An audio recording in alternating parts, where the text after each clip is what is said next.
চলে এসেছি একটা নতুন ব্লগ নিয়ে, সিকিম ট্যুর। তো আমরা এখন চলে এসেছি শিয়ালদা মেট্রোতে।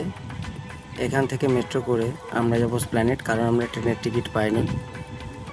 শিয়ালদা মেট্রোটা সাজিয়েছি জাস্ট দেখুন, আর অনেকটা নিচে সুসাইড যাতে না কেউ করতে পারে তার জন্য পুরোপুরি সেফটি করে দিয়েছে। আর মেট্রো স্টেশন পুরো ঝাঁ চকচকে একদম। তো আমরা চলে এসেছি এখন প্ল্যানেট। এই আমাদের বাস রায়ান বাস সার্ভিস।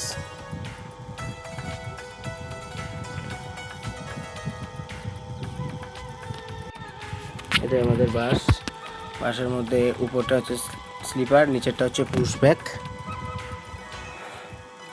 তো আমরা নিচে বসেছিলাম কারণ আমাদের ট্রেনের টিকিট হয়নি, তাই আমাদের বাসে জার্নি করতে হচ্ছে। তো আমাদের বাস ছেড়ে দেবে ঠিক সঠিক টাইমে 7টার সময়। আমি বসে পড়েছি আমার সিটে। এবার জার্নি শুরু হয়ে যাবে।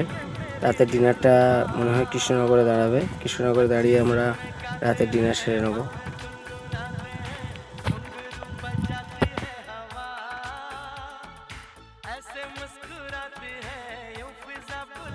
আমাদের বাস চলে এসেছে কৃষ্ণনগর। এখানে শঙ্কর ধাবা বলে একটা জায়গা আছে, সেখানে আমাদের নামিয়েছে। তো আমরা এখানে রাতের ডিনার করে নেবো। আমাদের প্যাকেজটা শুরু হবে এনজিপি থেকে, এনজিপি টু এনজিপি। তাই এখানে যে যার পয়সায় ধাবাতে খেয়ে নিতে হবে। এখন পার্কিং জোনটা পুরো ঘুরে দেখছি। পার্কিং জোনে যা বাস ঢুকছে সবই দেখছি, সব এসি বাসই ঢুকছে, সব এসি বাস ঢুকছে। শ্যামলী থেকে শুরু করে সব বড় বড় কোম্পানির যে বাসগুলো সব কিন্তু এই ধাবাতেই আসে। যাওয়ার সময় আসে, আসার সময় আসে। এখান থেকে রাতের ডিনার সেরেই তবে সবাই যায়। এটা হলো সেই শঙ্কর ধাবা। শঙ্কর ধাবাটা সত্যি খুবই দারুণ। তাই আমি তাড়াতাড়ি যাই, কিছু খেতে হবে। সেই সকালে আবার গাড়ি চাপতে হবে, রাতের খাওয়াতে কিছু খেতে হবে। বাই, টাটা। তাই গেলাম ফটাফট ডিনার করে নিতে। প্রচণ্ড ভিড় হয়েছে। কুপন দিতে হবে আগে, কুপন দেওয়ার পর তারপর ডিনার হবে। তারপর রাতে বাস চলতে থাকলো এবং সকাল সকাল পৌঁছে আমাদের গেরুয়া ঘাটে। আমরা এখন নেমে গেছি শিলিগুড়ি। এখন আমরা 4 চাকাতে করে যাচ্ছি গ্যাংটক। এখন আমরা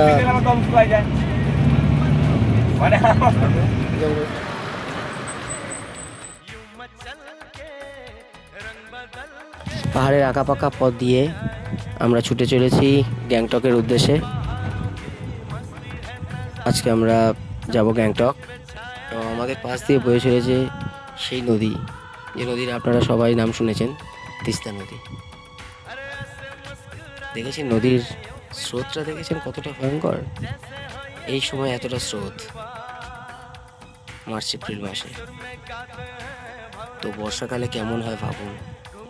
এই নদীতে কয়েক বছর আগে বন্যা হয়েছিল, যে বন্যার জন্য প্রচুর ঘরবাড়ি ভেঙে গেছিলো, প্রচুর মানুষের ক্ষয়ক্ষতি হয়েছে, বড় দুর্ঘটনা ঘটেছিল। তো আমরা বড় গাড়ি গিয়ে পৌঁছাবে দেউরালি ট্যাক্সি স্ট্যান্ড। ওখান থেকে ছোটো গাড়ি নিয়ে আমরা চলে যাব হোটেলে। আমরা এখন চলে এসেছি দেউরালি ট্যাক্সি স্ট্যান্ড।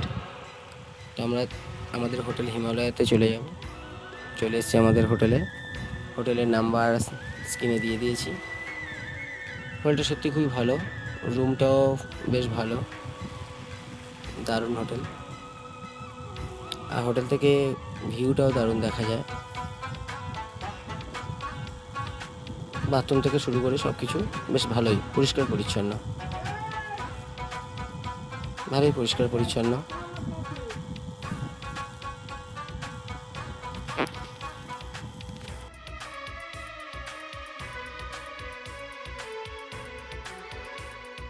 नैया बिन खिवैया जाने कैसे साहिलों पे आती है धारा नदी की हर किसी को एक दिन तो मिलाती है।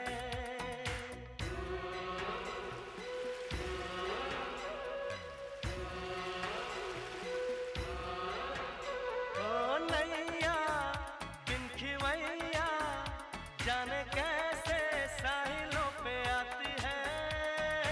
धारा इस नदी की हर किसी को एक दिन तो मिलाती है।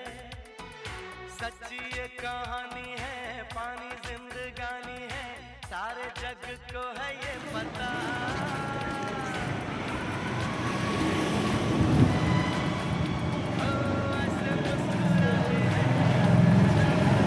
এই হোটেলটাতে আমরা উঠেছি, এটা খুব দারুণ ভালো ভিউ হোটেল।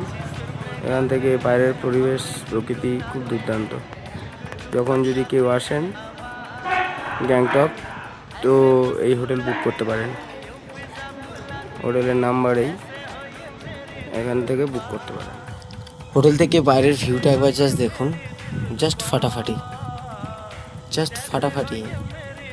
হোটেলের ব্যালকনি থেকে বাইরের ভিউটা, আর সন্ধেবেলার ভিউ তো বলার বাইরে। দেখুন জাস্ট একবার ভিউটা। রাতের আকাশে যেন তারাগুলো মিট মিট মিট মিট করে জ্বলছে। গ্যাংটক শহর, এই দৃশ্য দেখার পর